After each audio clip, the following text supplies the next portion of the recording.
watching the boxing with my gorgeous husband. Love boxing because there's two people that go into the ring. One comes out the winner. There's obviously skill, fitness, strength, agility, endurance, and mental toughness, my favourite. But I've got a question, and it's something that I always observe every time I go to an event, a sporting event in particular.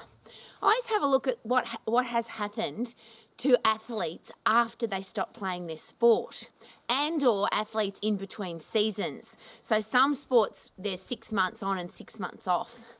And isn't it interesting? It's just an observation, but I find it really interesting and in relationship to real life. Some elite athletes are really fit and strong their entire life. They stop playing their sport and they stay healthy, fit and strong for their entire life. Woohoo! And you see them when they're 60, 70, 80 years of age and they're still in great shape. They're still playing their sport at the masters level, or they're marketing a team, or they own the team, but they're still part of the sport and they're still in peak physical condition. Now, this is just a personal thing of mine, but I really respect that. I really admire people who have the discipline to be in shape all of their life. The other interesting thing to see is elite athletes who get into shape, out of shape, into shape, out of shape. So they get really fat, some of them. Then they lose weight to play the season or play the sport or do the competition or stand on stage. And then they put it all back on again until the next competition. And the reason I find that really interesting is physiologically, what does that do to your brain and what does it do to your body? Lose weight, gain weight, lose weight, gain weight. Eat stacks of food, starve yourself. Eat stacks of food and binge, go on a really strict diet. Is it possible that that screws up your metabolism, your mental health and your physical health? And the thing that I find really sad when I go again to competitions, and I'm involved with a lot of business events and social events and events where there's a lot of people. And it's interesting and sad for me to see people who were in peak physical condition when they were younger. So they ran 2.5 or 3 hour marathons, or they played rugby league, or they were Olympic athletes. And you see them at a sporting event and they might be the keynote speaker talking about what they did in the past, what they used to do. And now they're overweight, out of shape, and often they talk to me personally about their medical challenges. So they've ended up with coronary heart disease, type 2 diabetes, cardiovascular disease. They're often depressed. They're on a big pile of medication. They're rattling from pills because they haven't looked after themselves. So what's that all about? Here's my question. What are you going to do? Whatever age you are at the moment, do you have a choice where you're going to end up? And do you have a choice how you're feeling at the moment? I'm really excited about the fact that I started life as a chubby kid, and that all changed for me when I was 10 because somebody pointed out to me that I was chubby. Rowie, you're really chubby. And it wasn't derogatory, and it wasn't fat shaming, and it wasn't mean. It was just the truth. I was fat. So I started exercising the very next day, and I was 10 years of age. I'm now a very old lady, chronologically advanced, fitter and stronger and healthier than I was at 10, certainly fitter and stronger and healthier than I was at 20 or 30, even 40. I'm really fit and really strong because I believe, obviously, as you get older, that you should be wiser and more mature, and you should get stronger bones and a stronger heart and lungs. And why shouldn't we get fitter and stronger and healthier as we get older?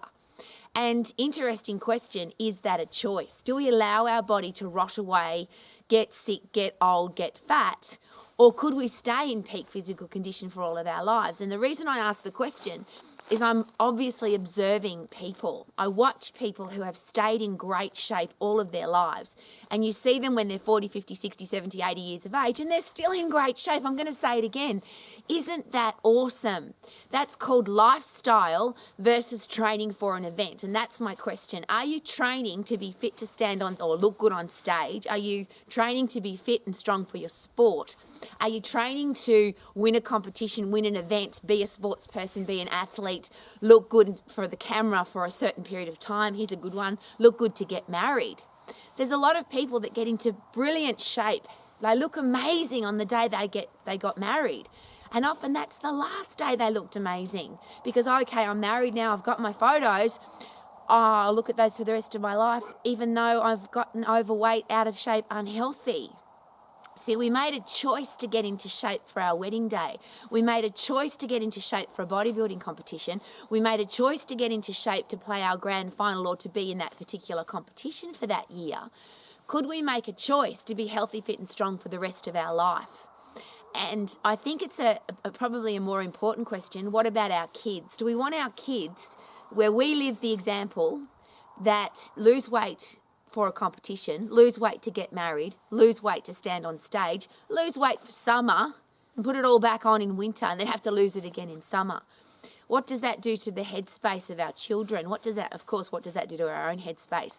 Dieting, fanatical exercise, lose weight, gain weight, lose weight, gain weight, versus what if we decide from this day forward, I'm going to stay healthy, I'm going to stay fit, I'm going to stay strong, and barring accidents and barring bad luck, because I get that there's some diseases and some horrible things that happen to the human body that are literally, we have to call them bad luck, because you can be a fit, strong, healthy person and something still happens to you physically. But why would you put your body at risk for anything else? If you've got full control over cardiovascular disease, coronary heart disease, type 2 diabetes, osteoporosis, most cancers, depression, your posture, the strength of your bones, the strength of your muscles, your fast metabolism, we've got control over all of that. And if I'm a healthy human being that has a fast metabolism, so I burn up all the sugar and fat and carbohydrate that I put into my body, if I've got really strong bones, I'm obviously not going to get osteoporosis. If I've got a healthy heart and lungs and clear arteries, I'm not going to get cardiovascular disease and very unlikely to get coronary heart disease. In fact, the risk of coronary heart disease is almost zero unless I've got some kind of bad luck thing going on with my heart. But here's another great question. Even if I've got genetic challenges with my heart, and I use that example with my mother, everybody in my mother's family died under the age of 60 from a heart attack. My mother died peacefully in her sleep at 98, not from a heart attack. She had several heart attacks throughout her life. But not only did she survive those heart attacks, one of the most beautiful examples is she came out from a heart surgery, and the first thing she said to the cardiologist was, "When can I start boxing again? Woohoo!" The cardiologist stepped back and said, "Are you kidding me? No 80-year-old person has ever asked me that question." And of course, she lived very long, another 18 years after that.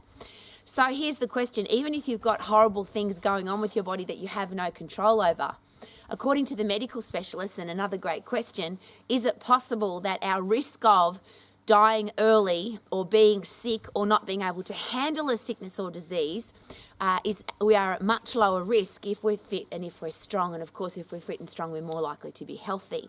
But I always ask this question, what about mentally healthy? Because if you're fanatically dieting, if you're restricting, if you can't have, mustn't have, don't have, shouldn't have, if you're doing fanatical exercise for the sake of having ripped abdominals or tight butt cheeks or to look good in a bikini, is it possible that all of that could screw with your headspace and you end up being overweight from binge eating and hating that? And I'll give you another example. I've had a lot of people in the exercise profession who've shared with me, "Rowie, I've had enough. I'm sick of dieting and I'm sick of not being able to eat all the foods that I love. I'm just going to eat lollies and chocolate and ice cream and I don't care if I get fat." People have shared that with me personally, and they have gotten fat because they're sick of fanatical dieting and sick of fanatical exercising. The reverse of that, I've had people share with me, "Rowie, I can't even talk about health and fitness anymore because my headspace is so screwed up. I'm anorexic or bulimic or I'm obese. My headspace can't handle even thinking about food or exercise. I'm just going to eat whatever I bloody well want and I'm never exercising again because I'm over it." I would love everybody to be healthy, fit and strong for the rest of their lives. I would love everybody to die peacefully in their sleep, not from a disease, not from a sickness, not from an illness, not from depression, but just simply having a fantastic day and dying peacefully in your sleep because life is amazing. That's what I wish for everybody. That's what I wish for you. So could we choose as adults to set the example for our kids to be fit, strong, healthy humans? Could that be a really good idea? I feel good. Na na na na na na na. I knew that I would now. Na na na na na na na. So good. Yeah, so good. Woohoo! Na na.